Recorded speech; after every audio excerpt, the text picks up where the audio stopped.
Јас не знам, вие, Милена, која старосна доба сте, дали сте млада ослова или пак повозрастна, но во секој случај, денес во Македонија има причина за загриженост на сите категории на граѓани, и на млади, и на возрастни. Секако дека младите се загрижени за својата иднина, а возрастните за иднината на своите деца, како и за безбедноста. Евидентно дека ВМРО-ТПМН, кога дојде на власт, еден од главните адути беше борбата против криминалот. Меѓутоа, фактите покажуваат дека криминалот во Република Македонија од ден на ден, од година на година е во се поголем подем.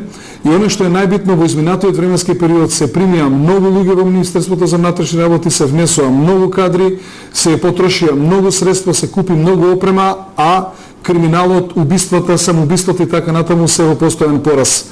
Самиот факт што во 2006 година сме имале 4000 тешки кражби, а во 2009 година сме имале дури 5400 тешки кражби, јасно покажува дека криминалот дури за 40% е покачен во Република Македонија. Основна причина за ваквата состојба е тоа што криминалните структури од улицата се преселија во владеачката партија, а оттука во Министерството за внатрешни работи, со што практично се загрози безбедноста и животот на сите граѓани во Република Македонија.